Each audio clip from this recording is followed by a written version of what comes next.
جو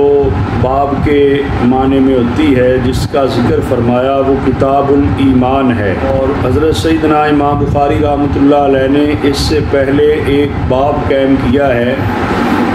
کیف کان بدء الوحی الی رسول اللہ صلی اللہ علیہ وسلم، رسول اللہ صلی اللہ علیہ وآلہ وسلم کی طرف وحی کی ابتدا کیسے ہوئی اور ابتدا کی کیفیت کیا تھی۔ پر حضرت سیدنا امام بخاری رحمۃ اللہ علیہ نے تقریباً 7 احادیث مبارکہ ذکر فرمائی، جن میں حضرت سیدنا امام بخاری رحمۃ اللہ علیہ نے وحی کے ابتدا کیسے ہوئی اور وحی کی مختلف صورتیں، وحی کے متعلقات ذکر فرمائے، اور یہاں سے کتاب الایمان کا تذکرہ کر رہے ہیں کہ سب سے پہلی چیز جو ہے وہ ایمان ہے۔ اس وجہ سے سب سے پہلی کتاب حضرت سیدنا امام بخاری رحمۃ اللہ علیہ نے جو ذکر فرمائی وہ کتاب الایمان ہے، لیکن کتاب الایمان سے پہلے وحی کا ذکر کرنا یہ اس لحاظ سے ہے کہ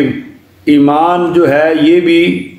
بذریعہ وحی ہی ملا ہے، اللہ تعالیٰ کی ذات پر، اللہ تعالیٰ کے رسول صلی اللہ علیہ وسلم پر، وہ ضروریات دین پر ایمان ہے۔ ایمان جو لوگوں کو ملا وہ بطریق وحی ملا ہے، حضور علیہ السلام پر وحی آئی، اس وحی سے آگے جو ہے وہ ایمانیات کا علم ہوا ہے، لہٰذا اس لحاظ سے وحی جو ہے وہ ایمان سے بھی پہلے ذکر کی حضرت امام بخاری رحمۃ اللہ علیہ نے۔ ایمانیات جو ہیں ان کا ملنا اور ان کی تعلیم جو ہے وہ بھی بذریعہ وحی ہے۔ سیدنا امام بخاری رحمۃ اللہ علیہ نے کتاب الایمان ذکر کی ہے، اور اس پر ایک بڑی تفصیلی بحث ہے جس کا ذکر کر کے پھر آگے احادیث مبارکہ کو پڑھا جا سکتا ہے۔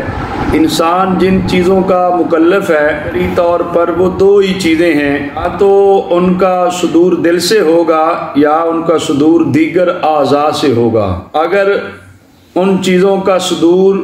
دل سے ہے تو یہ ایمان ہے، اور دیگر اعضاء سے ہے تو وہ اعمال ہیں۔ تو سارے اعمال اور اقوال کی بنیاد ایمان پر ہے، اگر ایمان نہ ہو تو سارے اعمال حسنہ بھی،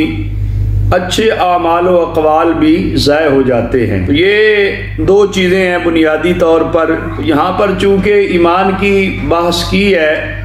حضرت سیدنا امام بخاری رحمۃ اللہ علیہ نے، ایمان کے لغوی معنی کو اگر دیکھا جائے تو کسی بات کو سچ مان لینا یہ ایمان ہوتا ہے، یقین کر لینا۔ جس طرح قرآن کریم میں حضرت یوسف علیہ السلام کے برادران کا جو قول مذکور ہوا، وما انت بمؤمن لنا،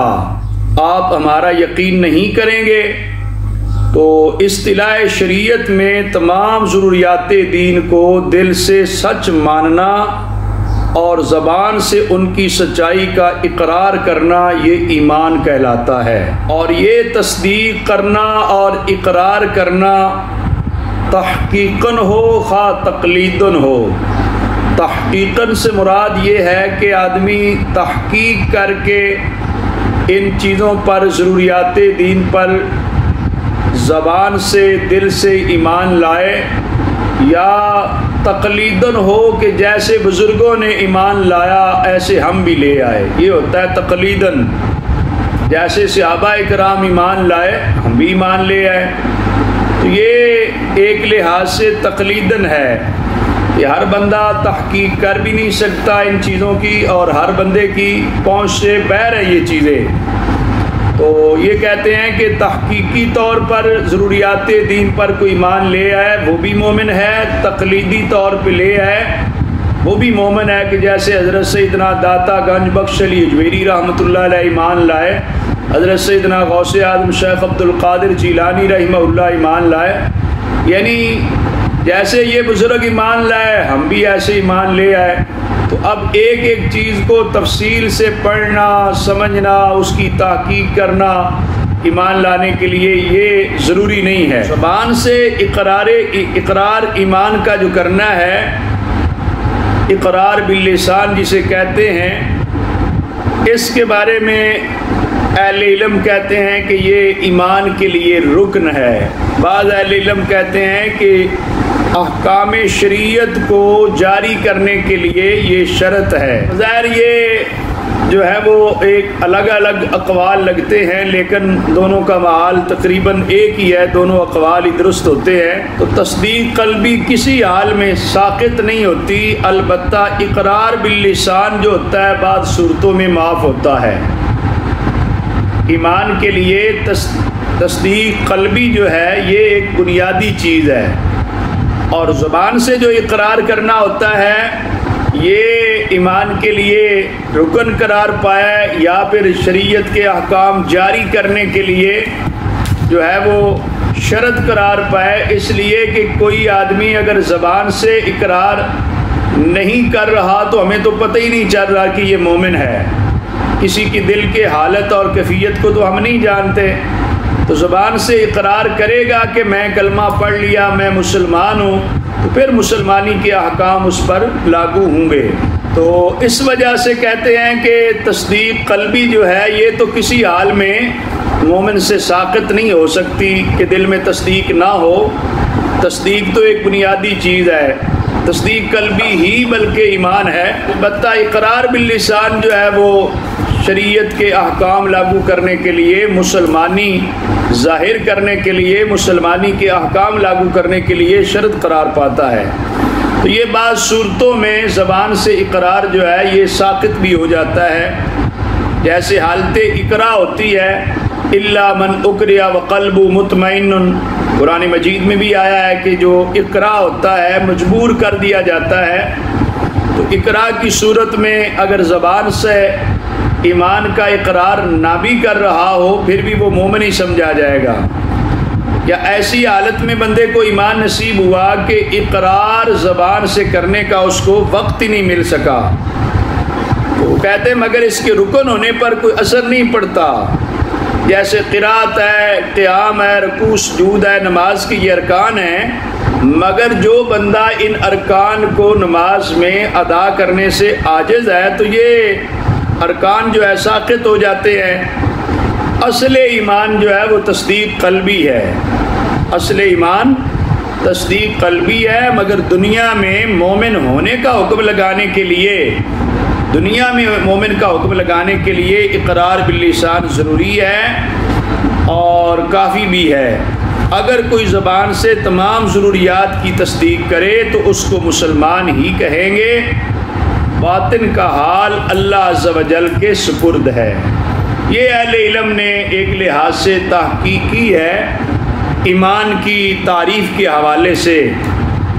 کہ بنیادی طور پر تو ایمان تصدیق قلبی کا نام ہے، لیکن اقرار باللسان جو ہے وہ شریعت کے احکام لاگو کرنے کے لیے، شریعت کے احکام جاری کرنے کے لیے ایک لحاظ سے یہ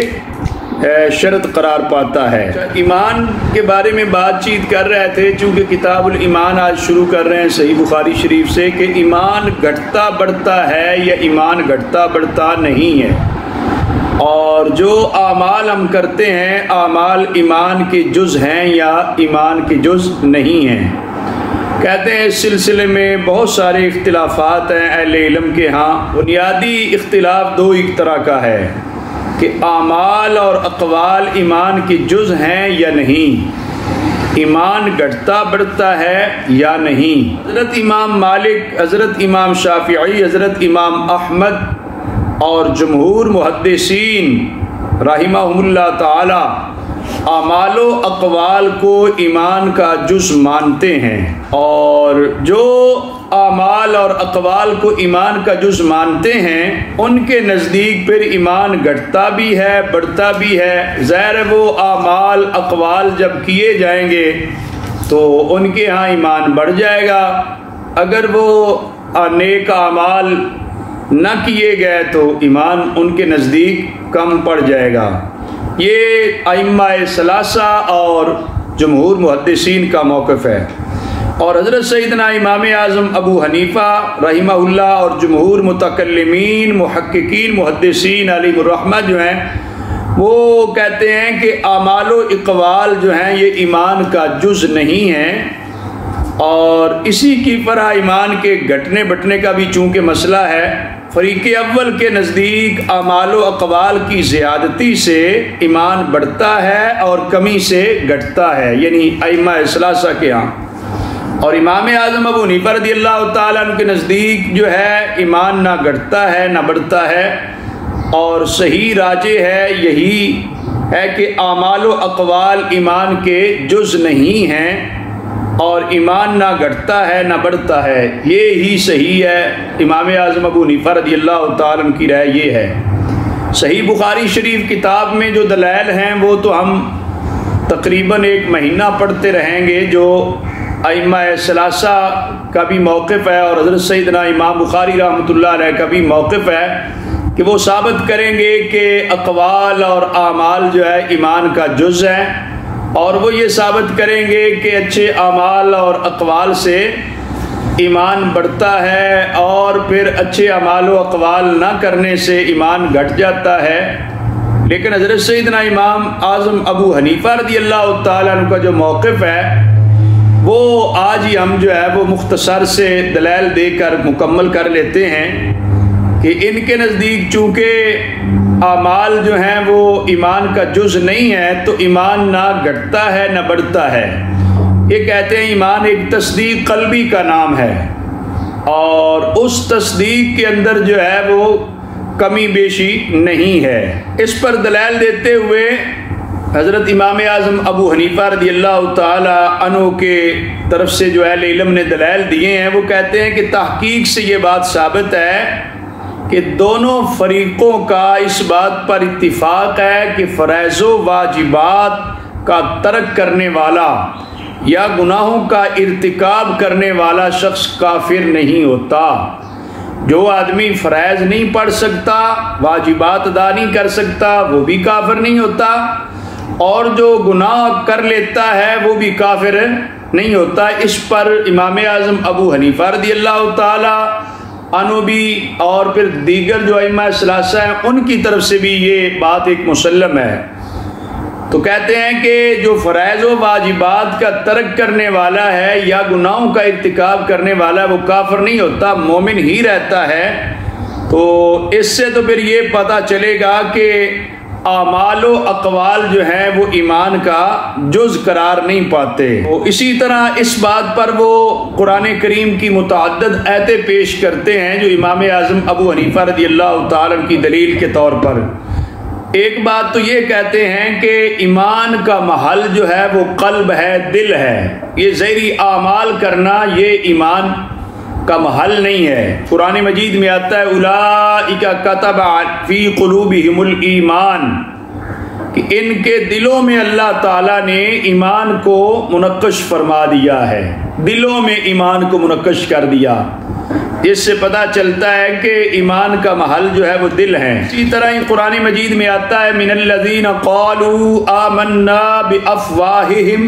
ولم تؤمن قلوبہم،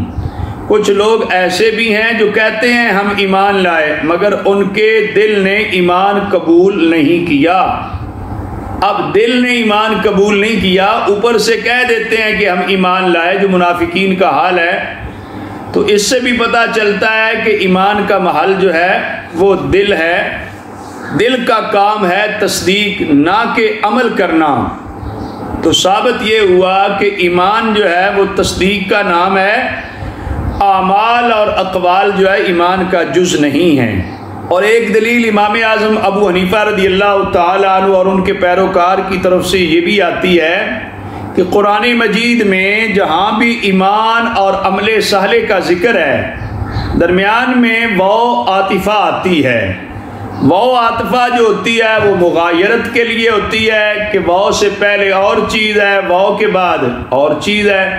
قرآن مجید میں آمنوا وعملوا الصالحات، اس طرح قرآن مجید میں کئی مقامات پر یہ مفہوم مضمون ملتا ہے کہ ایمان کو ذکر کیا اللہ تعالیٰ نے، پھر آگے واو آئی، پھر عمل صالح کو، نیک عمل کو ذکر کیا۔ تو جب واو درمیان میں آ کر بتا رہی ہے کہ واو سے پہلے اور چیز ہے، واو کے بعد اور چیز ہے، تو پتہ یہ چلا قرآن مجید کے اس اسلوب سے اور اس قرآنی ترتیب سے یہ پتہ چلا کہ ایمان اور چیز ہے، نیک عمل کرنا وہ اور چیز ہے۔ اس طرح قرآن مجید میں آتا ہے وَمَن يَعْمَلْ مِنَ الصَّالِحَاتِ مِن ذَكَرٍ أَوْ أُنثَىٰ وَهُوَ مُؤْمِنٌ، جو بھی مرد و زن نیک کام کرے اور وہ مومن ہو، یہ جو کہا نا وہ وَهُوَ مُؤْمِنٌ، وہ مومن ہو، اس میں ایمان کو اعمال صالحہ کی شرط قرار دیا ہے۔ کسی چیز کی شرط اس سے خارج ہوتی ہے، اس کا جز نہیں ہوتی۔ یہ چونکہ ایک علمی بحث ہے، اسے قدرے سمجھنا مشکل ضرور ہے۔ ایک دلیل امام اعظم ابو حنیفہ رضی اللہ تعالیٰ عنہ جو کہتے ہیں نا نیک اعمال ایمان کا جز نہیں ہے، یہ الگ چیز ہے، ایمان تصدیق کا نام ہے، تو وہ دلیل یہ بھی دیتے ہیں کہ قرآن مجید میں آتا وَإِن طَائِفَتَانِ مِنَ الْمُؤْمِنِينَ اقْتَتَلُوا، مومنوں کے دو گروہ آپس میں لڑ پڑے۔ اب یہ مومنوں کے دو گروہ کا آپس میں لڑنے کا ذکر آیا ہے، لڑنا تو ایک لحاظ سے گناہ ہے، اس سے ثابت ہوا کہ گناہ کا مرتکب مومن ہے، کافر نہیں ہے۔ تو اگر اعمال کو ایمان کا جز مانے تو لازم آئے گا کہ کبیرہ گناہ کرنے والا مومن نہ ہو، کافر ہو جائے، جبکہ قرآن نے انہیں من المؤمنین کہا کہ لڑنے والے جو ہیں وہ کافر نہیں ہیں، لڑنے والے بھی مومن ہی ہے، لڑنے سے کوئی بندہ کافر نہیں ہوتا، رہتا مومن ہی ہے۔ تو اس سے پتہ چلا کہ اعمال جو ہیں وہ ایمان کا جز نہیں ہے، اعمال الگ چیز ہے، ایمان الگ چیز ہے۔ اسی طرح جو ہے وہ قرآن مجید میں منافقین کے بارے میں فرمایا گیا کہ وہ مومن نہیں ہے، حالانکہ وہ ایمان کا اقرار تو کرتے ہیں زبان کے ساتھ کہ ہم وہ مومن ہیں، تو یہ اسی بنا پر ہے کہ وہ تصدیق نہیں کرتے۔ تو ثابت یہ ہوا کہ ایمان تصدیق ہی کا نام ہے، جو ہے وہ اعمال اس کے اجزاء نہیں ہیں۔ اگر اعمال کو ایمان کا جز قرار دیا جائے تو پھر ظاہر ہے جس ٹائم عمل بندہ کرے گا تو اس ٹائم کہیں گے ایمان بڑھ گیا، عمل نہیں کرے گا تو کہیں گے ایمان گھٹ گیا۔ تو وہ پھر یہ ہے کہ ایمان کے اندر کمی بیشی کہتے ہیں نہیں ہوتی، وہ تو تصدیق ہے، تصدیق ایک یقینی چیز ہے، اس کے اندر کمی بیشی نہیں ٹھیک، باقی جو ہے اعمال ہیں ان کے اندر کمی بیشی ہوتی رہتی ہے۔ ہر حال یہ حضرت سیدنا امام اعظم ابو حنیفہ رضی اللہ تعالی عنہ کی طرف سے دلائل ہیں، تو ان سب دلائل کے جواب میں امام شافعی، امام مالک، امام احمد بن حنبل اور جمہور محدثین رحمہ اللہ کے حامی لوگ یہ کہتے ہیں کہ ہم جو اعمال کو ایمان میں داخل مانتے ہیں یا ایمان کی زیادتی نقصان کے ہم قائل ہیں، اس سے مراد ایمان کامل ہے جو دخول فی النار سے بچانے والا ہے۔ دخول فی النار کا مطلب کیا ہے؟ جہنم میں داخل ہونے سے بچائے، وہ ایمان کامل جس کی بدولت آدمی جہنم میں داخل ہی نہیں ہوگا، وہ یہ مراد لیتے ہیں جو کہتے ہیں کہ اعمال نیک جو ہیں یہ ایمان میں داخل ہیں، وہ کہتے ہیں کہ ہمارا اس ایمان سے مراد ایمان کامل ہے جو جہنم میں داخلے سے روکتا ہے۔ ظاہر ہے وہ ایمان ہے جس کے اندر جو ہے وہ سارے اعمال بھی بندے نے اچھے کیے ہوں گے تو تب بھی وہ جہنم سے بچے گا اور جنت میں داخل ہوگا، تو وہ کہتے ہیں ہماری مراد اس سے ایمان کامل ہے۔ اور رہ گیا معاملہ نفس ایمان کا جو خلود فی النار سے نجات دینے والا ہے۔ خلود فی النار ہوتا ہے ہمیشہ جہنم میں رہنا، اس سے نجات دینے والا جو ہے وہ نفس ایمان ہے کہ بندے کے اعمال ٹھیک نہ بھی ہوئے تو نفس ایمان اگر موجود ہے تو وہ جہنم میں داخل اگر ہو بھی برے اعمال کی بدولت جزا سزا کا عمل لے کر بھی بالآخر وہ جہنم سے نکلے گا اور جنت میں داخل ہوگا نفس ایمان کی بدولت۔ تو وہ کہتے ہیں کہ یہ جو نفس ایمان ہے وہ تو خلود فی النار سے نجات دینے والا ہے۔ تو لہذا جو ہے اس کے جواب میں احناف یہ تسلیم کرتے ہیں کہ اس مذکورہ معنی میں ایمان ضرور جو ہے وہ زیادتی اور نقصان کو قبول کرتا ہے، اس سے ہمیں بھی انکار نہیں ہے۔ تو پتہ یہ چلا کہ یہ ایک لفظی نزاع تھا، یعنی لفظی طور پر تو اختلاف ہے، دیکھا جائے تو در حقیقت کوئی اختلاف نہیں ہے۔ اس لیے کہ احناف جو کہتے ہیں نا کہ ایمان زائد اور ناقص نہیں ہوتا، بڑھتا بھی نہیں کم بھی نہیں ہوتا، ان کی مراد وہ ایمان ہے جو خلود فی النار سے نجات دیتا ہے، جو ہمیشہ جہنم میں رہنے سے نجات دیتا ہے، وہ نفس ایمان ہے، وہ مراد لیتے ہیں۔ اس میں اعمال بندے نے ٹھیک نہ بھی کیے ہوں تو پھر بھی ایمان اگر اس کا موجود ہے، تصدیق قلبی موجود ہے،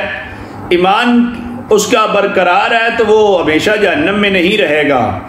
تو جو شفافے وغیرہ کہتے ہیں کہ ایمان گھٹتا بڑھتا ہے، وہ تو ظاہر ہے وہ ایمان کامل مراد لیتے ہیں، جس میں بندہ کوئی بھی برا عمل نہیں کرتا، سارے اچھے اعمال کرتا ہے، تو سارے اچھے اعمال کرنے والا تو ظاہر ہے کہ وہ جہنم میں داخل ہی نہیں ہوگا، اللہ کے کرم سے وہ جو ہے وہ دخول فی النار سے بچ جائے گا، وہ داخل ہی نہیں ہوگا۔ احناف کے نزدیک یہ جو تصدیق کا نام ہے ایمان، اگر اعمال ٹھیک نہ بھی ہوئے تو اس کی بدولت کہتے ہیں وہ جہنم میں ہمیشہ نہیں رہے گا۔ تو گویا کہ اگر دیکھا جائے تو ان دونوں کا جو آگے نتیجہ نکلتا ہے نا، شفافے حضرات مالکیہ اور حنابلہ، ان کے نزدیک جو ایمان کی تعریف اور حقیقت ہے، اور امام اعظم ابو حنیفہ رضی اللہ تعالی کے نزدیک، دونوں کا نتیجہ آ کر تقریباً قریب ہی نکلتا ہے۔ بہرحال یہ ایک اہل علم کا اختلاف ہے، جس پر کچھ دلائل میں نے احناف کی طرف سے پیش کیے، قرآنی آیات بھی پیش کی ہیں کہ ایمان جو ہے وہ تصدیق قلبی کا نام ہے، اعمال جو ہیں اقوال وہ ایمان کا جز نہیں ہیں۔ تو یہ ایک لحاظ سے احناف کے دلائل ہیں۔ باقی حضرت سیدنا امام بخاری رحمۃ اللہ علیہ، ان کا موقف تو ائمہ ثلاثہ والا موقف ہے، اس میں ان کے جتنے دلائل ہیں ان دلائل میں انہوں نے یہی ثابت کیا ہے کہ اعمال اور اقوال جو ہیں ایمان کا جز ہیں، اور پھر اچھے اعمال کرنے سے، اچھے اقوال سے ایمان بڑھتا ہے،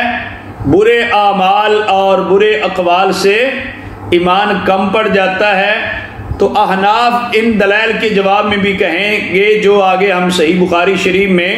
حضرت سیدنا امام بخاری رحمۃ اللہ علیہ کی تحقیق پڑھیں گے۔ حضرت امام بخاری رحمۃ اللہ علیہ جو ہے وہ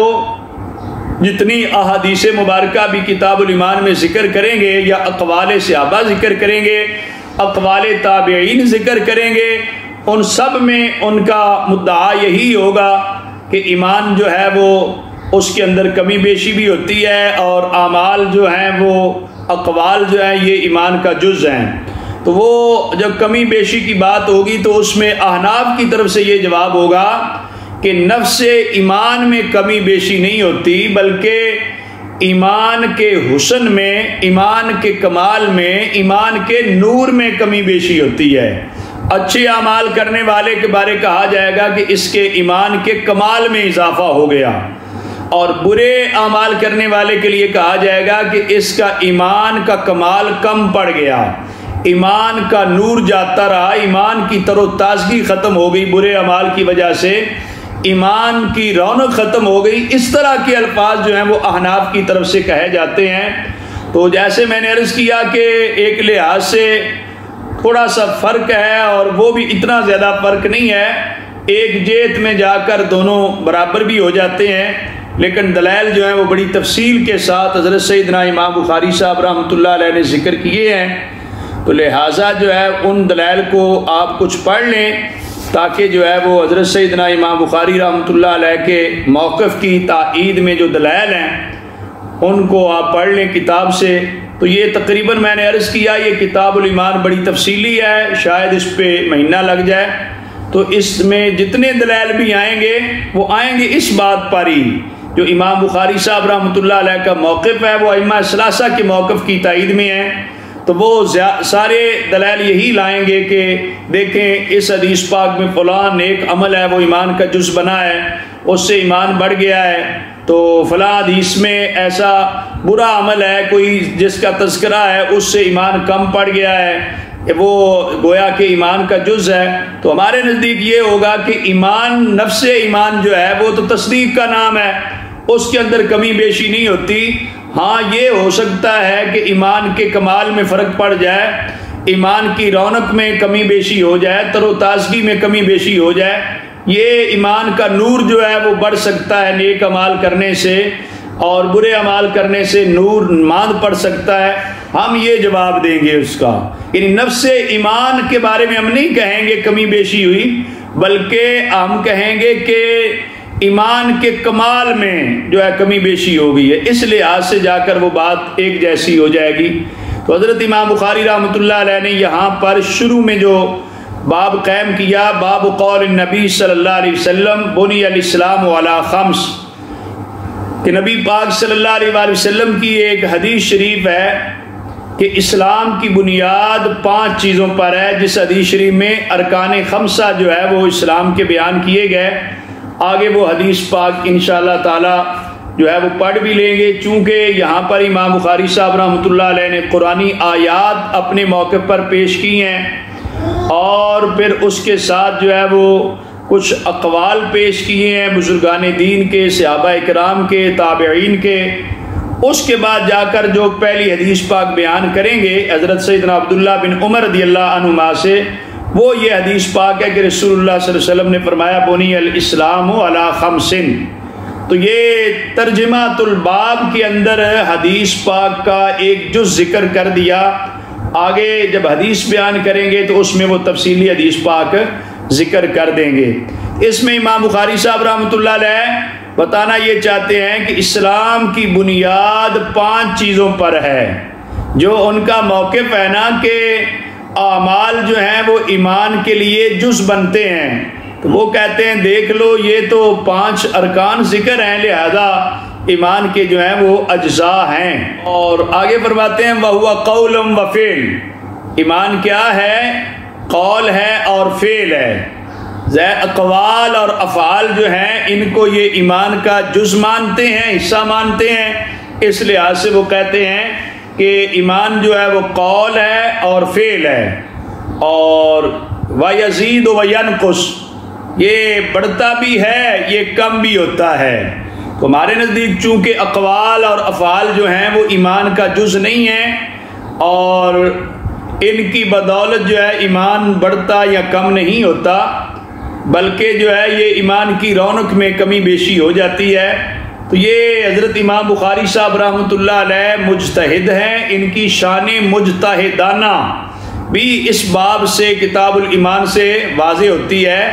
کہ کس قدر آپ کو جو ہے اپنے موقف پر دلائل ملتے، اور قرآن و سنت سے کتنے دلائل دے دیے حضرت امام بخاری صاحب رحمۃ اللہ علیہ نے صرف اس ایک بات پر کہ ایمان جو ہے وہ بڑھتا بھی ہے کم بھی ہوتا ہے، اور اقوال و اعمال جو ہیں وہ ایمان کا جز بنتے ہیں۔ اس پر بے شمار قرآنی آیات سے دلائل بھی لے کر آئے، اقوال بھی، احادیث مبارکہ بھی۔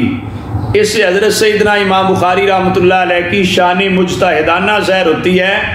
اگرچہ موقف احناف کا تو اور ہے، لیکن حضرت سیدنا امام بخاری صاحب رحمۃ اللہ علیہ نے جس موقف کو لیا اور اس موقف پر آگے دلائل قائم کیے، اس سے بڑی آسانی کے ساتھ یہ بات سمجھی جا سکتی ہے کہ اللہ تبارک و تعالیٰ نے حضرت سیدنا امام بخاری صاحب رحمۃ اللہ علیہ کو کس قدر شان مجتہدانہ عطا فرمائی، اجتہاد کی صلاحیتیں کتنی تھی، قرآن و سنت سے پھر دلائل کا اخذ کرنا، استنباط کرنا، یہ حضرت سیدنا امام بخاری صاحب رحمۃ اللہ علیہ